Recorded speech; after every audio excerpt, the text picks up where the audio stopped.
Hey, what's going on? This is Ricardo with the Code 7 Podcast Network, and we are live. We're about to get started with the Dispatchers Roundtable. This is going to be round 26, but first, as always, a word from our sponsors.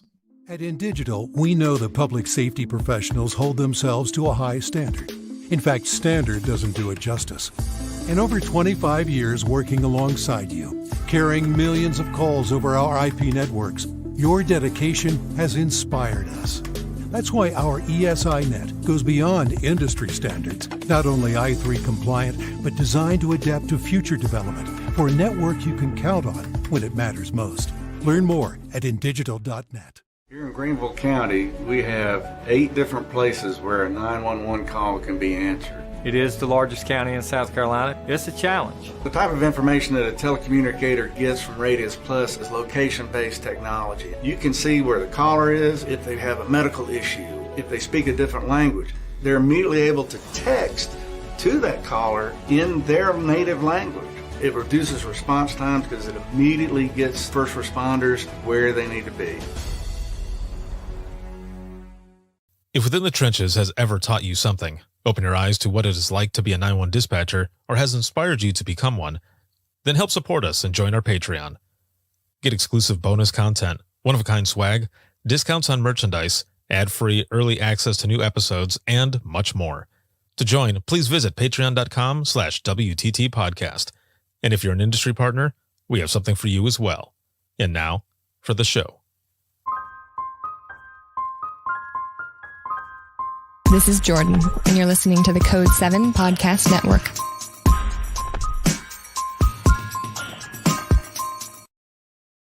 Warning. This episode contains the 3 A's of podcasting: adult content, adult language, and awesomeness. You've been warned.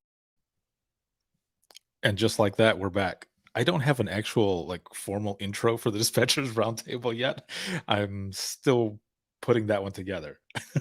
One day I'll have that put in there with the actual intro music and all that other stuff.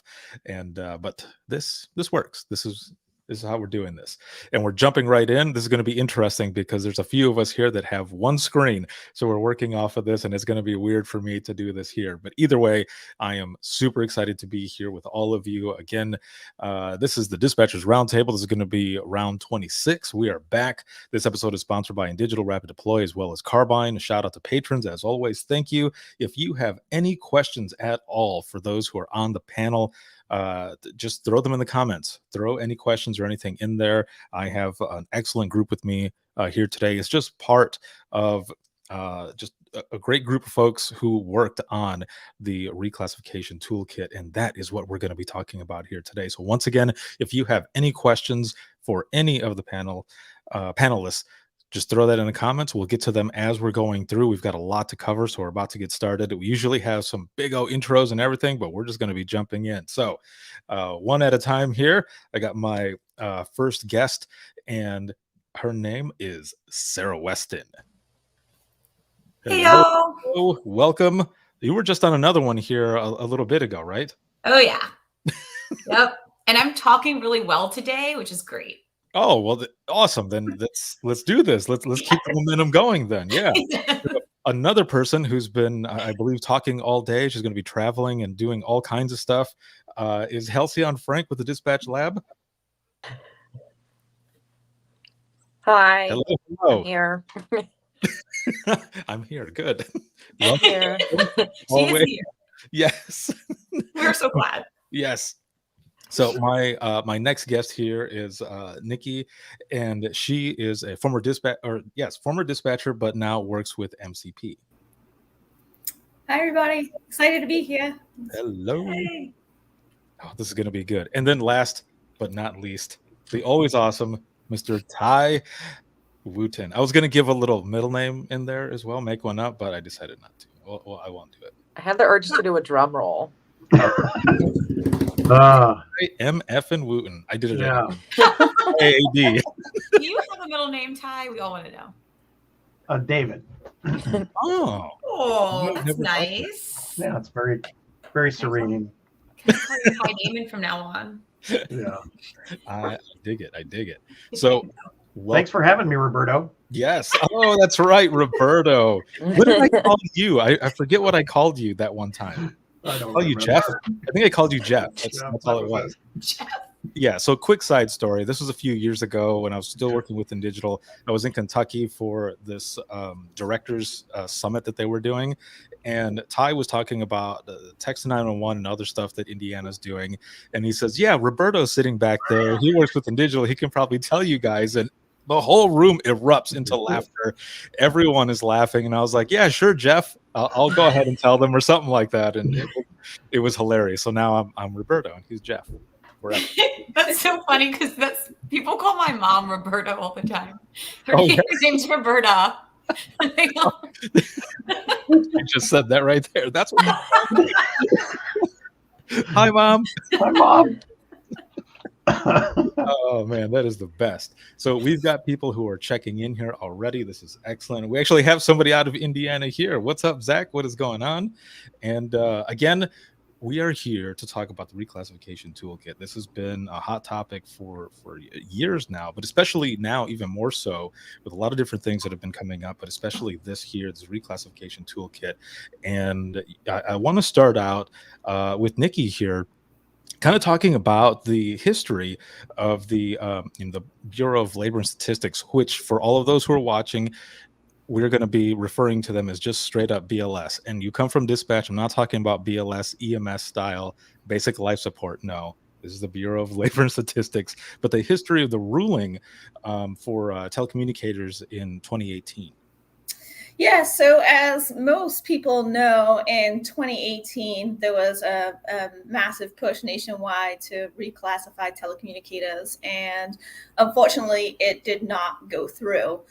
We do know that the job title was changed. We were changed from dispatchers to public safety telecommunicators, but we weren't able to shift the needle in the reclassification, unfortunately. Looking back at this, when we started questioning kind of why, what were we missing? What was the piece that was missing to drive this forward and push this forward is a lot of, there was a lack of objective measurable evidence. And we found out that from BLS, right, they are statisticians, they like data, that's how they make their decisions. And the emotional pleas kind of didn't do what they were supposed to do because they just didn't have that data behind it. Mm-hmm. So the data didn't support the change. Again, it was more of that emotional plea. And unfortunately, ultimately, the 911 position still remains classified as that clerical administrative position. Yeah, there was.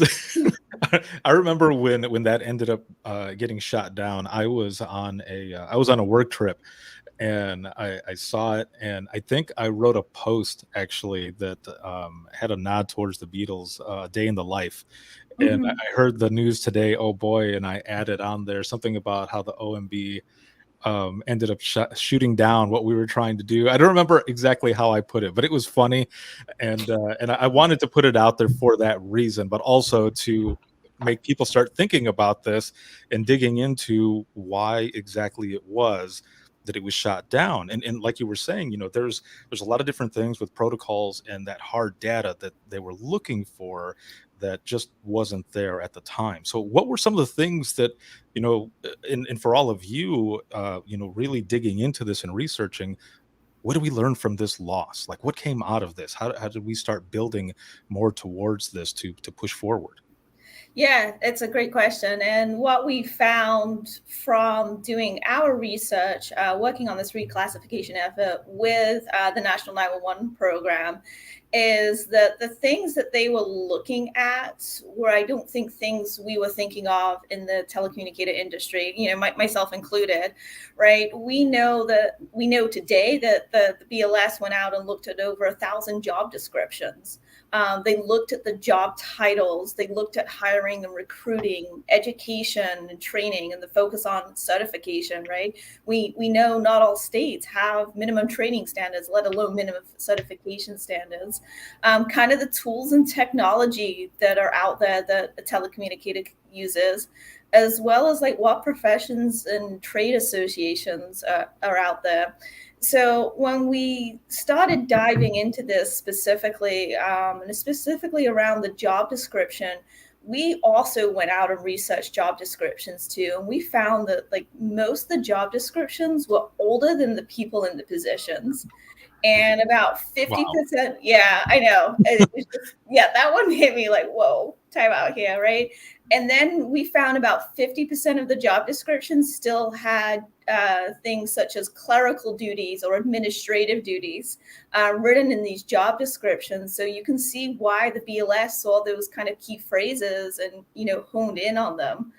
So it was definitely eye-opening for myself to, again, take a data-driven approach as opposed to an emotional approach to this project. So I guess right off the bat, though, and I should have asked this before, the learning about this from the loss. What were your thoughts, though? And this is for any of you on the panel. What were your thoughts initially back in 2018 when they're like, nah, son, we're not doing this? What were your thoughts? We lost, so it ended up losing. So what was that initial feeling? I think for me, it was it was a bit of a gut punch. And I think from my standpoint also it was a bit of a gut punch because it felt like to me it was like a lost opportunity. Like there were a few people doing things, but they weren't really, there was no concerted effort and there was no combined effort where everybody was looking at it from a same vantage point. And I think that was the part that was the difficult part for me, because I was thinking what a huge opportunity that was lost. And this not only to get the reclassification, but in general raise the level of understanding about what we do in this industry and the professionals that are doing it every single day and are making such an impact on the communities that they serve. And so I think that's the big thing. And it was near the end, after they had done the preliminary ruling, that Nina reached out and tried to get them to, they actually, Brian Fonts and Trey Fogarty, the Director of Government Affairs at the time, ended up taking some of those folks to 911 centers in the DC area. And I think it was a little bit eye-opening at that point for them. But I also think that at that point, the train had left the station. And so it was an opportunity now. Now we understand what we need to do. Now what do we got to do to make that happen and move things forward in a different way? Mm-hmm. What about you, Sarah? What were your initial thoughts? I think my initial thought was WTF. Like I couldn't fathom. I just didn't understand, until we dug into it and figured out what the BLS was basing this decision on. I was just like, what is wrong? Like what happened? Something went wrong in this process, because how could this be? And knowing that it was another 10 years before, we could even try to change this again. Like at the time, I wasn't as aware of like federal legislation and state efforts. So I just kind of felt deflated and like, what is like, just kind of like the, what is happening feeling. Yeah, I know exactly what you mean. And I agree with Ty, it was definitely a gut punch. Just, oh man, like, okay, but how do we regroup? How do we keep going? And before we move on to the next part, I want to hear from Halcyon as well. What was your initial thought when it turned out that, ended up losing it? I think still kind of being early on in my career, in the sense of like, I know the bigger world of dispatch per se. I don't know that I had a reaction, just because I didn't even know what it meant. Mm-hmm. And I think that's what happens with a lot of, especially newer dispatchers who don't even know what that means. So now as the conversations go and I'm involved in them more, like with the toolkit, it's really eye-opening, and it just highlights like how significant it was, even though at the time, like I didn't even realize how significant it was. Excellent.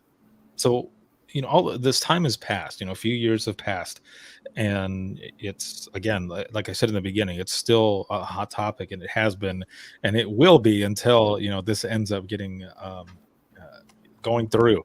We end up getting this reclassification. So we get to this toolkit and everything. And I want to know, and for all those who are watching and listening as well, is why this toolkit exists. So this is going to go to both Nikki and Ty. Is this supposed to prepare us for anything? For the next BLS evaluation in 2028? Just by looking back at the feedback from 2018, so that we can make some appropriate changes, or why does this exist exactly? So, Ty, I'll jump in if you're okay. Yeah. See him on mute still there. So I think the toolkit, the initial, when we started with the toolkit, we actually just started with the first piece, which was actually the job description piece. Like you heard me say, that we were blown away by how outdated some of these things were. So that's where we started first. And then we realized that there's kind of a couple things that we needed to do. We needed to address the BLS and get the data they needed, right? So that's where the other three pieces of the toolkit were. But B, it also 10 years is a long time to wait, right, for something to happen at the federal level. So what power or what tools could we give localities today to start moving their needle in their own agency? And I was blessed that I was able to push the envelope in the county or as a PSAP director, and we were recognized as first responders. State didn't recognize us as first responders. The federal government doesn't, but my county administrator did. So we wanted to be able to give those tools and those kind of things, get the power back to tell, the dispatch agencies to be able to push and drive that forward, and not wait on federal reclassification. And then the last piece is just about elevating the profession. That if you follow all these pieces of the toolkit and that you're automatically going to make your 911 center better, right? If you have certificates, training, a good job description, sophisticated tools and technology written into your SOPs, even just the tools and technology used today, right? It doesn't have to be the shiniest Cadillac, but just having all that put together, right, is really just going to elevate the profession of 911 to begin with, regardless of what happens with reclassification. Excellent. And what about you, Ty? I agree. I think, from as we began to put this together, it began to build and understand that first and foremost, one thing we recognize right off the bat is if we have this problem with job descriptions, that's one thing that we can help people do that can make a huge impact in that data-driven decision, as Nikki said earlier, when we get to that point of reclassification by BLS in the future. And that's what that's, for me, that's like one of the driving things. I think the efforts that are happening on a state and local and even regional levels to help recognize and understand reclassification are also fantastic. But I think ultimately, all of those things on state, local, county government levels, they all still kind of rely on that federal classification. So, ultimately we can do all of that work and it doesn't go unnoticed, because I think the more and more that people see that we're reclassified or classified as first responders already in other aspects, that helps to make the argument that dispatchers are and should be reclassified as first responders. So it's all of these pieces together, and to me it's just like what we do every single day in the 911 center. We can't just rely on one aspect or another, right? It can't just be administration and the policies that are driven, and it can't be just the trainers or relying on some training material. It's the supervisors, it's everything and everyone working together to create this momentum that gets us over the edge and makes that decision a little bit easier for those in BLS. Because I think from my standpoint, yes, 10 years is a long time, but as Nikki has alluded to in some of these job descriptions, that are, as old as I am, and I'm oldest person in this room by far.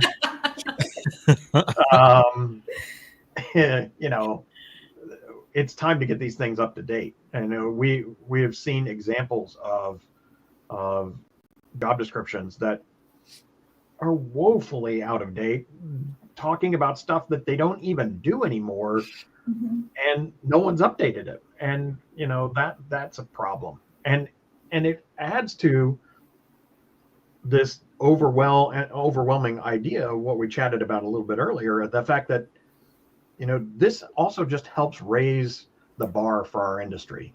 And when you have updated and correct job descriptions, it can make a difference in recruiting people.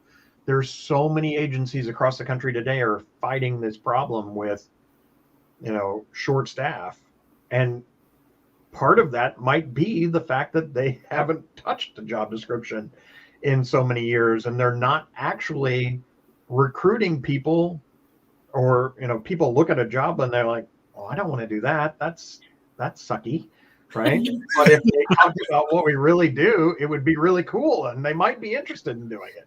Right. So I think that's it serves so many facets, and it's all how it all puts together and creates that big picture and puzzle. It's all of those pieces together, whether it's individual reclassification or job descriptions or whatever it may be. So, I was going to ask if there was any aha moments during this time when this was getting built, but I feel like that one right there is one of them. Is those job descriptions. That's one that I really didn't think about as well. Thinking back to when I applied in dispatch in the county that I grew up in, I think it was pretty damn old. So that is definitely one of those. But what were some of the other aha moments, I guess, that you had? And this for anyone right now in this panel before we get to the next part, which I'll go to Sarah for that part. But for this one, what were some other aha moments when this was being built? First, if I can, I would just like to touch on the old comment that I made. I thought I was really young. And I taught a class today. This is not no disrespect, but I told a story about a pursuit that started from a gas drive-off, and I had a gal who was like, "What's a gas drive-off?" Because no one, you know, the pay and then pump, or used to be able to pump then pay. Now that just doesn't exist anymore. So I felt much older. Anywho. Uh-huh. I apologize to anybody else whose day I ruined with that. You're so elderly. I think one for me, it kind of goes back to Ty of just as we're working through it, thinking about all the ways that this can be applied. One thing I want to make sure people understand, especially for me, coming from a rural center in a state that sometimes seems a little behind, if you will, is these are not high level government documents that are just make a job description, do your policies and procedures. Each piece of this offers tactical, tangible advice about, okay, you need to do your policies and procedures. Here's examples. So kind of was an aha, but kind of also something I just want to make sure that people understand is it is not just you're going to get it there and read it and be like, okay, this doesn't do anything. It really can help serve people, because I think so often we see people asking, what do you guys do this? What do you do for that? How do you write that? And these are going to help answer those questions along with all the things that other people have mentioned. Excellent. Sarah or Nikki, were there any aha type moments or anything like that going through this process? For me, it was more general. So getting the ruling from the BLS and having that WTF moment and feeling defeated and deflated, instead of just getting mad, digging in, so the national federal leadership of 911, my phone's talking to me, because I talk with my hands, so it thought I was talking to it. The federal leadership really led this effort to say, no, we're not going to stop. We're not going to be mad. We're not going to keep pushing with something that didn't work. We're going to figure out what it is that went wrong, and we're going to fix it. And back to Ty's comment about having a 10-year runway, I think the fact of the matter is we might need a 10-year runway to take 911 as a profession to where it needs to go, because it's on the people in the centers to do this work. And that's why this toolkit exists, to take what's in the minds of states and localities who have had success, keeping in mind that every state's different, but putting all of those tools and all of those lessons learned along with some of the best minds in 911 that we have, like Ty, and putting that all together in one place that you can take it. And it's not a 100-page document, and a lot of these documents are examples and templates and things you don't have to recreate the wheel. So for me, it was following that example of we're not gonna just lay down. We're going to get up and we're going to fight and we're going to make this better. And whatever happens, but we're going to elevate our profession in the process. Excellent. Nikki, what about you? So I think my aha moment was learning how BLS worked and understanding that. I wish I had known that back in 2016 when this first movement kind of came about. Because I definitely would have approached it differently. So learning that piece was the biggest aha moment for me, and understanding that it's data driven, and then understanding the pieces of the data that they're looking for. And if I'm not mistaken, they'll start collecting data in 2024. So even though the decision's not until 2028, it's in 2024 where this research starts. So that's really 2 years that we've got ready to kind of get things in line, which seems that's not much time at all. So that seems a little overwhelming. But the other big aha piece was kind of listening to the stakeholders as we built out this toolkit, and Sarah and Halcyon have hit on it, just how important it was to have tangible, actionable items. Like, don't tell me that I need to rewrite my SOPs, but give me examples of how they should read. And like, if you go into the job description, you'll actually find a model job description in there that is there to be copied and pasted, right? We want you to use it. And same in the legislative, each section has those tools and actual things you can use, and you're not having to reinvent the wheel by any means of the imagination. Yeah, and if I can add on to that, I think not only is the templates there, but the examples of going in and talking about the different aspects. Like a couple things stand out to me after going over and reading the job description stuff over again recently, and that is like talking about protocols that you're using, talking about the types of technology that you're using, describing that in the job description, talking about the continuing education requirements, talking about the minimum training guidelines and requirements that you have, those little things like that oftentimes, and I've been doing this for 1,000 years. And so, sometimes we forget about that stuff. We know that we're supposed to do it, but we forget. And so having that template that was the cat jumped out of the window and it scared the crap out of me. Hope he's okay. Oh, she's fine. Nina, my cat named Nina. Yes. Having all of that stuff there as this kind of reminder to not only the template being there, but these like prompts. Have you talked about this? Have you talked about that? That's the tools to me that, like, the template's fun and fine, but those kind of prompters that are added into these devices or into these toolkits, that's the cool stuff for me. I think that's one of the biggest attributes that are in there. And if I could kind of go off of what we talked about before I have to jump off here. One thing too, like being in the center, so being in the seat, that I want people to also realize is I think sometimes when we get things from the state level or the federal level, it feels like they're telling us, like, do this. And in my experience, that is not at all what the purpose of the toolkit is. It is not just 911.gov being like, here's things that we, want you to do. It's a team effort. So instead of every center and every state or whoever, researching the BLS, researching what we need to do, putting these together, it's the stakeholders that have come together and done them and are like, okay, here, we've put in this work. It's a team effort. And now you as the centers are able to take that and put in the work in your end. So that way, collaboratively, we're able to come together when the BLS starts looking at it and say, this is what we've done. This is our data. It's very much not a directive, not a mandate. It is a team effort. And so we're trying to make those steps easier for the centers. So that way they don't have to take that time and energy to do kind of the background work that's been done with the toolkit. Halcyon, thank you for saying that. That is such an important point.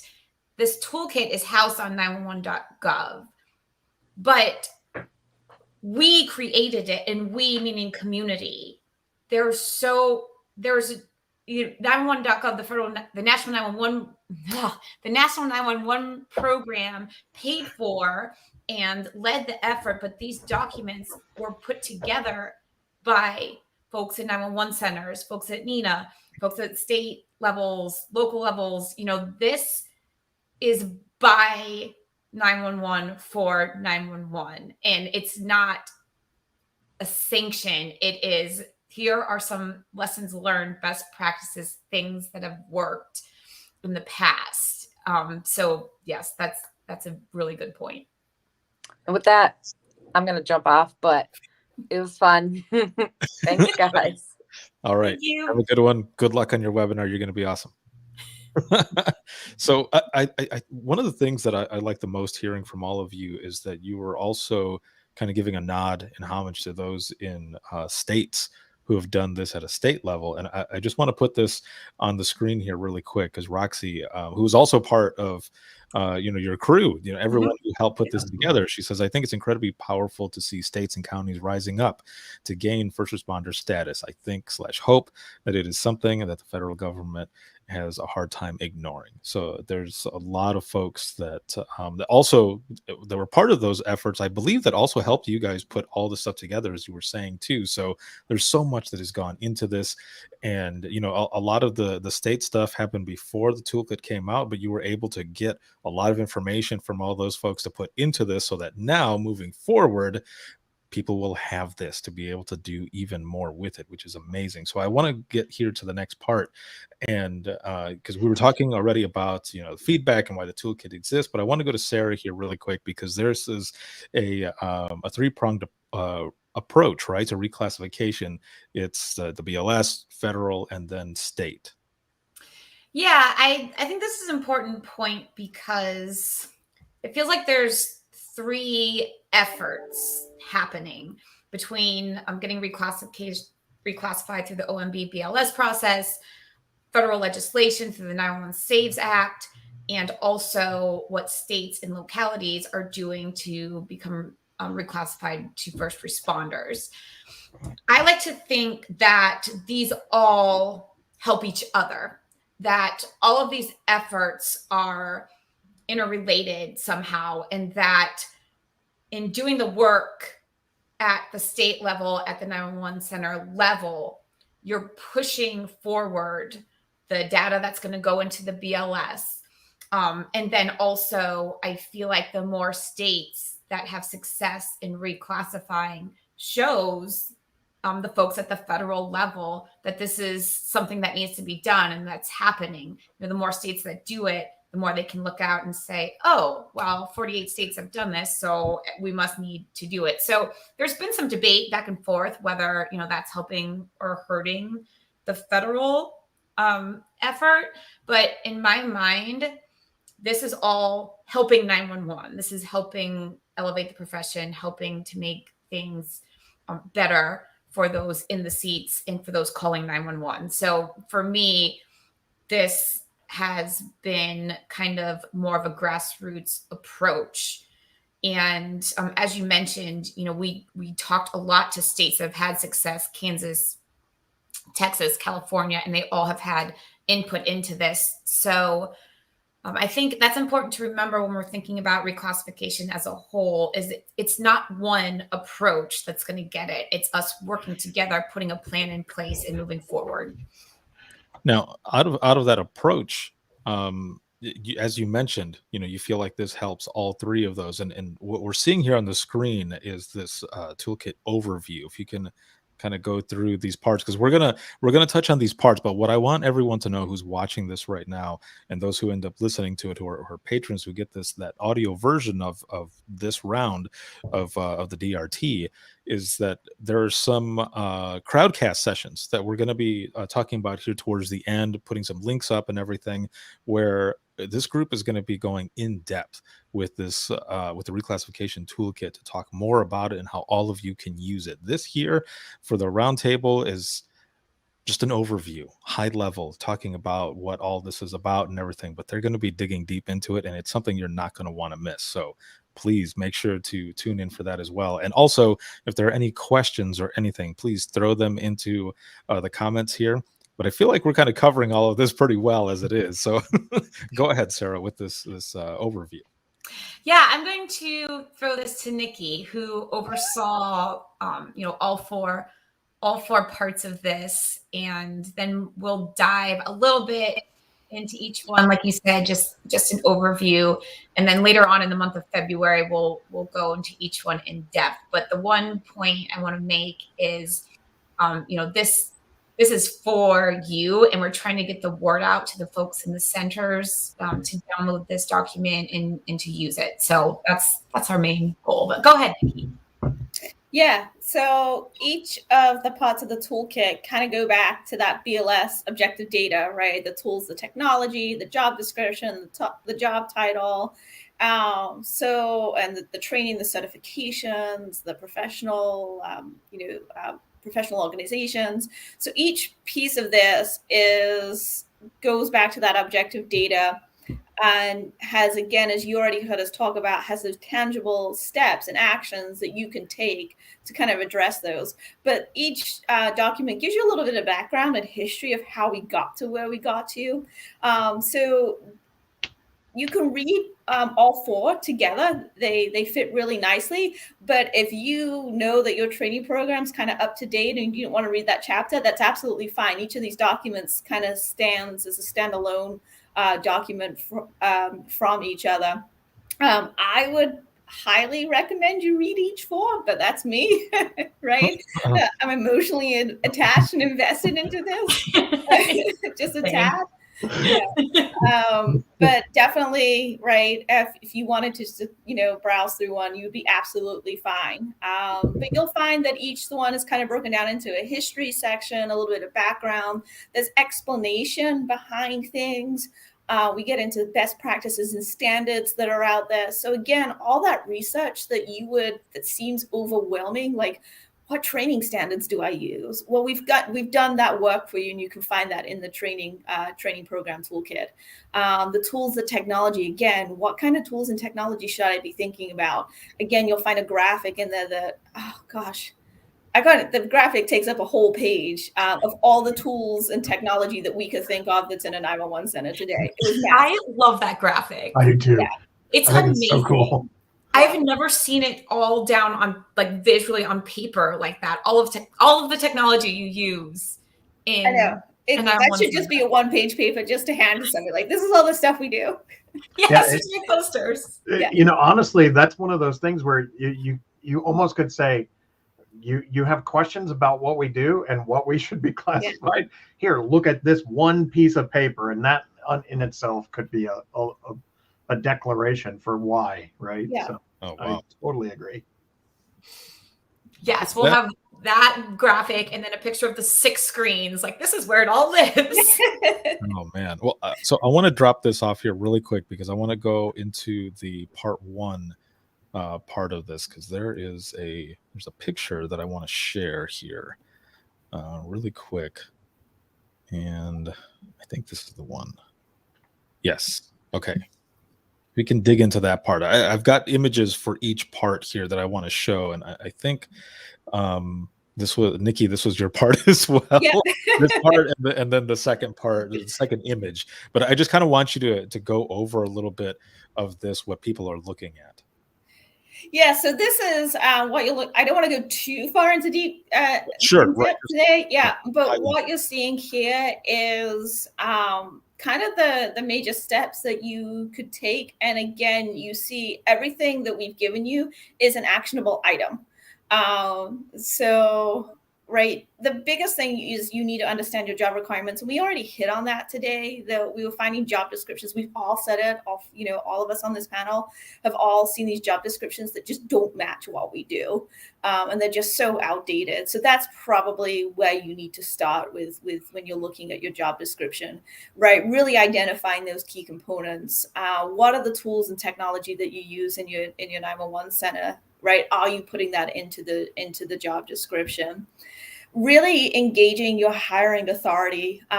You may not have control on how often you can update your job descriptions, and that we've seen that with some 911 centers that that's so dependent on the HR department. But that's having those conversations with them, bringing them to the table, so you understand how your hiring works, how your recruitment works, all those pieces. Again, right, it goes just in this. It's not just I write a job description, I post it on social media. There's so much more to it behind the scenes. And then working with trusted resources. So definitely taking a look at that model job description. If you know that there's an agency that you really like ask, right, read theirs. What does theirs look like, right? Is it exciting? Is it flashy? Is it shiny? And you're going to be drawn to it, right? As opposed to how does your job description look like? I think everybody will admit in 911 that we're here to share resources and tap into them. Find out from your neighbor what's been successful, what hasn't. So that's kind of what the job description gets into, with those kind of actionable items behind the scenes. Excellent. Very, very well put. That is definitely one of the things that I know. I've talked to a lot of people now. I've been out of dispatch for 8 years, but I have folks that I know that are directors now who I knew when they were baby dispatchers, but now have moved all the way up and everything. And we've talked about a lot of those job descriptions. They're like, man, that stuff's been there for ages, and we don't know what to do with it or where to go. I'm like, well, you need to start updating those, because that's really what people are looking at. That's one of the main things here. Now, I want to share another screen here, image here really quick. And I put a question out to everyone because I want to see what people are thinking as well. And even in the replay, people will be able to respond to it. But I put out there for the audience, how many of you have updated or need to update your job description? That I'm sure there's probably a lot of them out there probably thinking like, I'm not sure. I'll have to check that out. The next one here, this part 2, is establishing and expanding a PST training program. So that's me also on this one too. So when I was in 911, I had a background in training also too. So I was a training coordinator as part of my career, and got really involved in the national standards because of it. So the training program, again, it's really similar to the job description. You'll see all the 4 parts are very similar. So when you read each document, you're not having to change gears, having to change your brain. And again, it's those actionable items. But you can see the first thing that we're telling you with your training program is first go and review and update your job description. Because if that's not right, how can I train correctly, and vice versa, right? Because if I'm not getting, I think, Ricardo, you said it, that if I don't hire the right people because the job description is wrong, then I'm going to train them on the wrong stuff. And it's not going to match.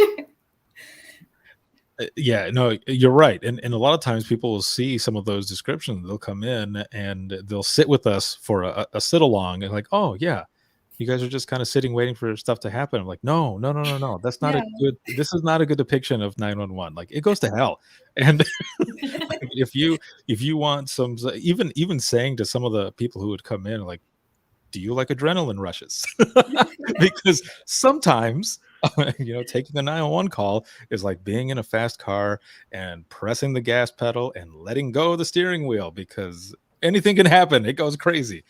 or my first ride in a Tesla last week, and I thought I was going to die. because it went automatic. It was in like the auto Yeah, mode. the Uber driver put it in automatic mode, and Oh my God. and we're driving on off ramps and stuff like that in Southern California, and I was holding on for dear life. I was like, I'm not really liking this. I can appreciate what they're trying to do, but holy crap, they're going too fast. That's such a great analogy for It 911. is actually, yeah. Yeah. I like on this this graphic here, the very last one here, it says, and this is something that you've all been talking about as well this whole time on how you built this, but also how we're just learning from each other, seek advice from other ECCs. And I think especially now, because we're able to communicate so much better and Right. faster through all the technology that we have, that beforehand, you couldn't really reach out. I mean, of course you could call somebody, but a lot of times people are like, well, we'll just try to figure it out ourselves. But now you can actually go to you can go to others and just learn and learn and learn so much, especially with like with what we're doing right now, discussions like this and the webinars and such, that the workshops rather, that you all are going to be doing. The next part here, As you're do with flipping over, ease. Ricardo, that Yes. reminds me of a story when I was a baby manager in a 911 center. Yeah. I actually fell under the fire chief, and at some point we were having a conversation. He's like, "You know what the most important piece of equipment in a firehouse is?" And I was like, "Oh, this is like a daunting question, right?" I'm thinking fire trucks, hose, people, Halligan tools. I was thinking about anything. And he's like, "No, it's a copy machine." He said, "None of this shit is new. We just have to copy what other people have already figured out, change the names to protect the innocent, make it our own, but we don't have to reinvent the wheel." And I think, as what you were just talking about, and those ideas of searching and seeking out others and advice from others is key. I think that's a testament to what the National 911 Program Office has done, and what Nikki and Sarah have been talking about, and even Halcyon, is the fact that this was a giant collaborative effort. And so that's what we were doing, is we were already trying to start that process of pulling that data together to make it just that much more simple and easier for you when you go out and start to implement this in your own centers. That's good, because I think a lot of this, and I think some of the reasons too that people don't always ask a lot of questions, because they don't know what to ask or where to go.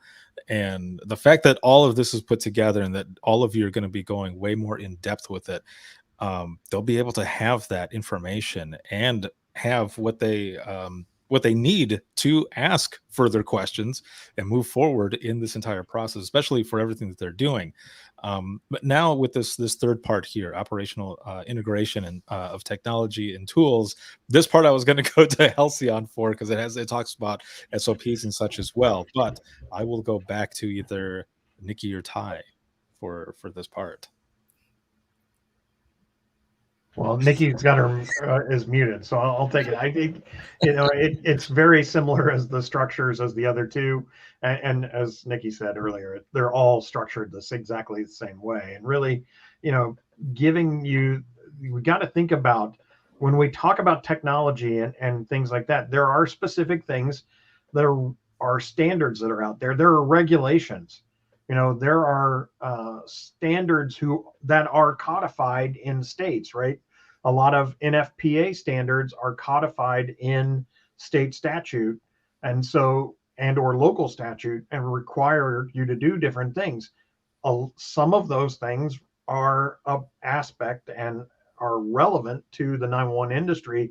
So you've got to make sure that you're thinking about those types of things. And what are we trying to do? National, NCIC requirements. That's a national standard. And it's a national technological tool that every law enforcement 911 dispatcher in the country is doing. Right?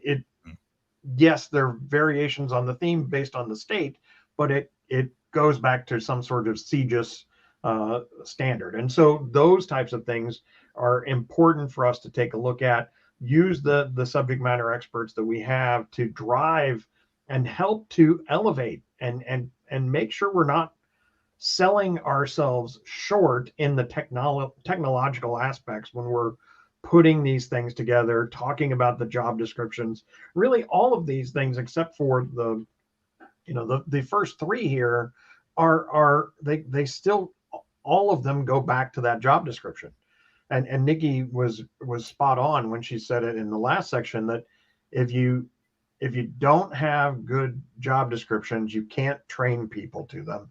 If you've got spectacular technology, but you don't talk about it in your job description and you're not doing it in your training, then it's just a multi-million-dollar, paperweight. So all of those things, we've got to work together and work with each other. I think the other, looking at, accreditations, whether it's the ACE accreditation from the academies or the CALIA accreditation, and other things that are happening, even recognitions that centers can get.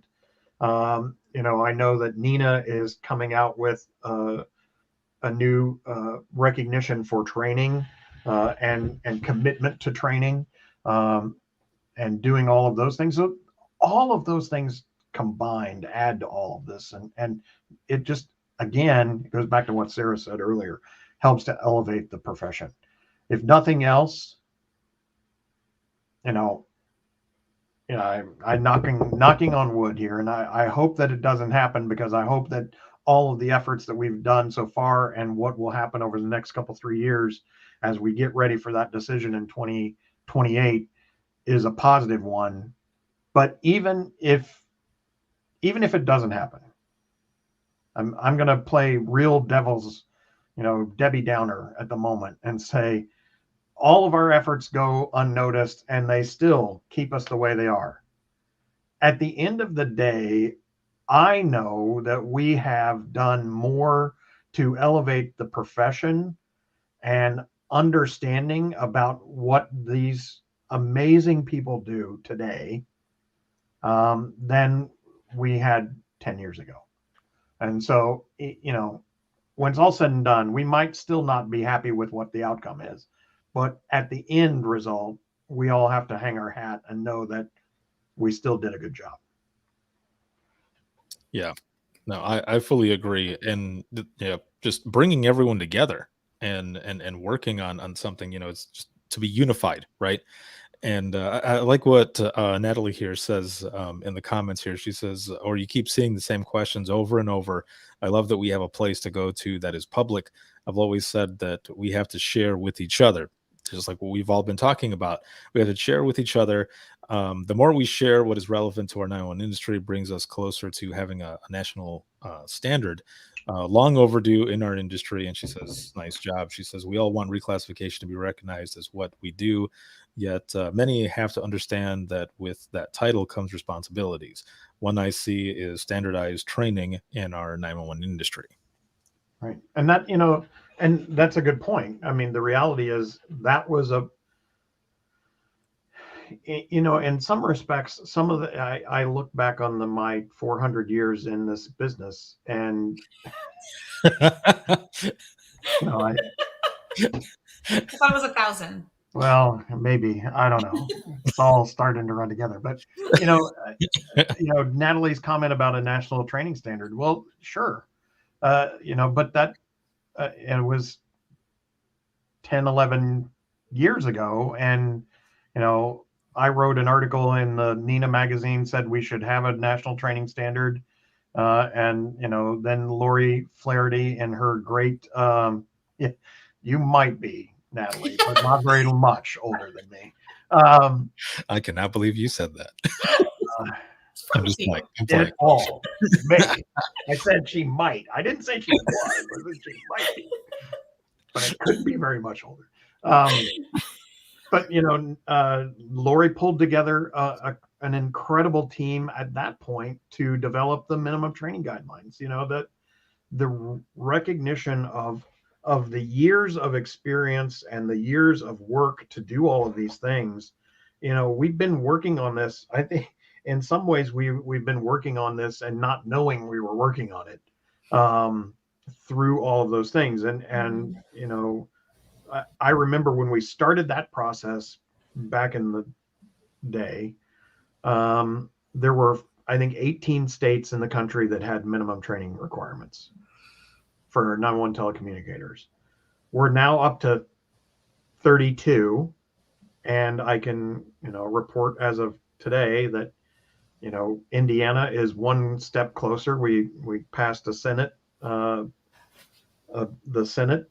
Tuesday of this week, so we're, hopefully in the next month or so it'll be 33, and we're just working to knock it off one at a time.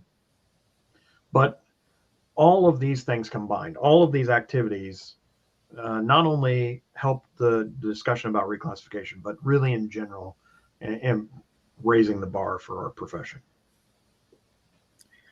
It's an amazing time, man. There's a lot of different things going on, and I'm here for it. I'm here for it. It is so good. I love that we can have discussions like this, and just continue to push forward. The next part that I want to touch on here before we go kind of into the wrap up of this discussion about the reclassification toolkit, and really pushing some of the links and such for the crowdcast sessions that are going to be coming up, going in depth into each one of these parts. This part here it goes to Sarah. So this is part 4, and this is developing a legislative strategy for reclassification. So part 4 is a little bit different. Has a little bit of a different focus than the first 3, which are focused on BLS data that we received. The legislative strategy part was inspired again by those states who have had success in being reclassified statewide or locally. This is something that people can work on in the meantime, develop relationships. We've really seen that one of the keys to this is people coming together and putting a plan forward. So part 4 tries to help people understand what it takes to develop a legislative strategy, what the steps are, and how to do them. I'm really impressed with how this document breaks down the different steps, because it seems very daunting. How do we change legislation in our state? Like, I don't even know where to start, right? So it breaks everything down into small, manageable steps, and also points out some of those things that you might have trouble with, like, how do I find the legislation? Like, how do I know what is in legislation in my state? Where can I find that? What is a lobbyist? How can a lobbyist help me? What's a good lobbyist do? What does that look like? How do I procure one? So the appendix in this document is fantastic, because it has sample letters to legislators. It has sample legislation. It has media. If you're involving the media, how do you do that? How do you utilize social media? How do you build this case in your state to help reclassification move forward in that way? Excellent. Now, I put the link out there for everything that we've been talking about here. But I want to ask, because like I said, a lot of times people don't ask questions because they don't know what to ask. Or some of them might have a little bit of a fear to go forward with a lot of different things at their center. And there's always one, right? There's always one that is kind of like that disruptor in a way. The way things, it's always been done this way, but someone comes in and yes, and disrupts that. They break the cycle, and they push things forward the best that they can. So again, before we get to the links here for the in-depth sessions that you all are going to be doing, what is some advice that you can give? And this is for any one of you, or each one of you can take a crack at it as well. What is any advice that you can give for those in their centers who want to continue to move forward, who want to make some of these changes, whether it be, changing those job descriptions, or, trying to figure out training, or anything like that, that they will be able to utilize and put together with this whole reclassification toolkit, just to get them out of their nerves to move forward with this? So generally, our hope and our goal with this session and with the ones coming up here in February is to get these tools into the hands of the right people who can be that disruptor. I think what we've learned here, and the advice that I can give, is you will be told no. Working with the National 911 program has taught me so much of like, okay, well, we can't tell people they have to have national training standards. So we're going to do this best practices document and people can use it if they want. Like there's always, we were told no by the BLS. So we're going to develop, we're going to get better, we're going to get stronger. I would take kind of that inspiration and try to push it forward with you all in this. It's not going to be easy, but you're doing the right thing. You have the tools now. Keep asking people, keep pushing. If someone tells you no, talk to somebody else. It's a lot easier today with social media and outreach and LinkedIn to find the right people to help you. So I would just say don't let no stop you. My thoughts are kind of twofold. I remember when I was a young, new employee dispatcher in 911, I was going to change the world. And I was very caught up in emotional pleas, and now after sitting in the director's shoes, learning that was falling on deaf ears. It wasn't the right approach. I think it's in your piece, Sarah, in the legislative strategy too. Emotion's fine, but you have to taper it with data and facts, and you actually have to understand how things work in your county, in your locality. So definitely, even with the BLS thing, I said I wish I knew how it worked back in 2016. So I think if you're going to push change, that you need to do the research so you understand how your HR practices work, so you understand how your training program works, those kind of things first, before you have this big emotional plea, and have the data and facts to kind of support you.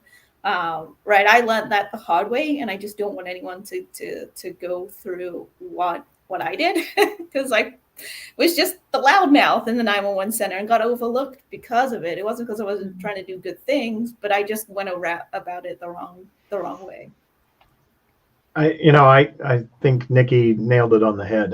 I think from my standpoint, I remember back in, when I was dispatching Jesus.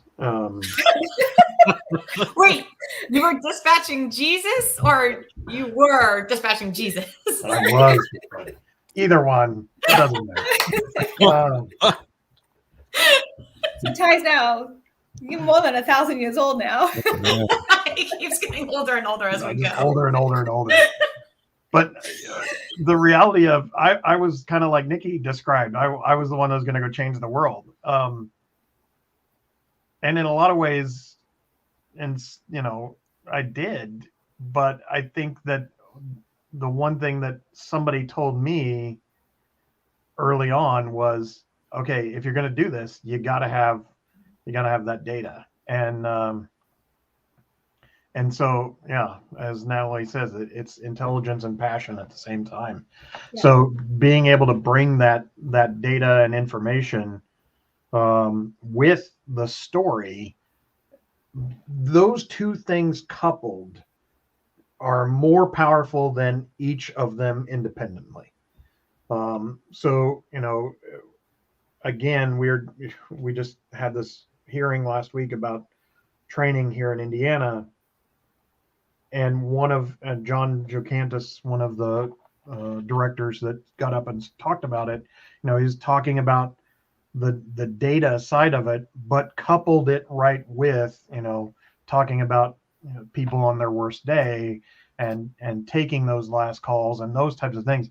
When you put all of that stuff together, then it tells a story that's much beyond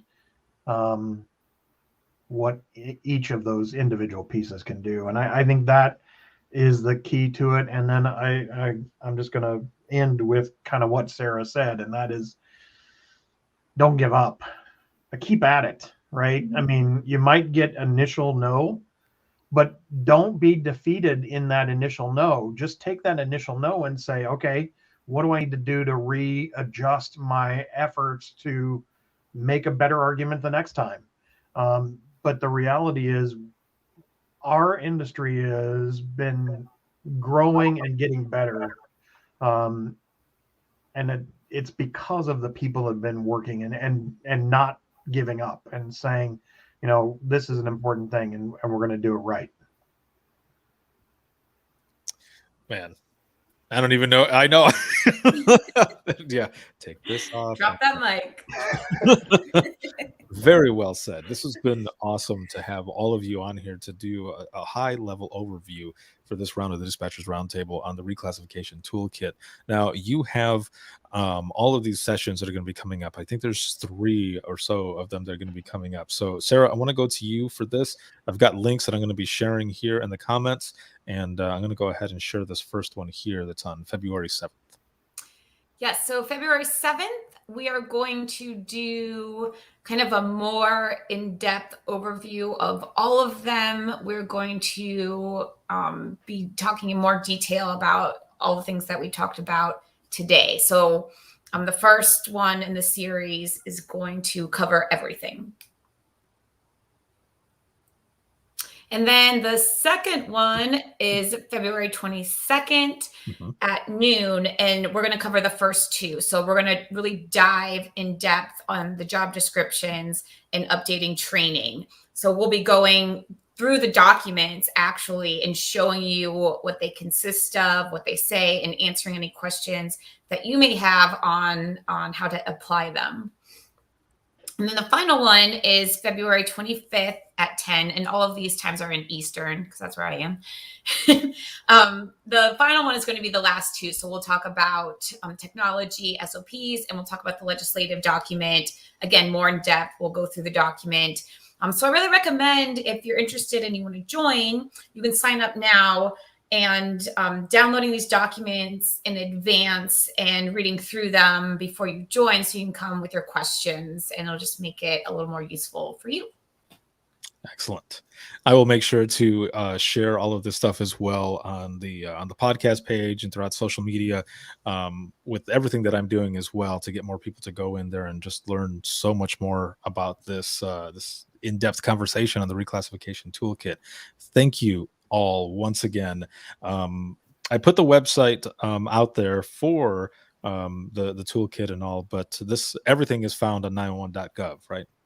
Yes, 911.gov. If you don't know what it is, please go visit it. It's actually it's going to be changing a little bit soon because it has to cover, general public stuff and, what we're talking about. But it has so many tools. So go in there, check it out, get familiar. But yes, that's where it all lives. Awesome. Well, thank you, all of you, so much for being on this, and for everyone who has joined us here live and as well during the replay, and to all the patrons who are going to be getting an audio version of this as well. I am going to drop your windows down here and do my outro and everything. But again, thank you very much. And if anyone has any questions or anything, actually, yeah, if they have any questions and want to reach out to all of you, how do they get a hold of you guys? I didn't really talk about that. Look us up on LinkedIn. That'll work. Look them up on LinkedIn and send a message. How about that? That works. I'm on LinkedIn. Yes. Yeah. Look us up.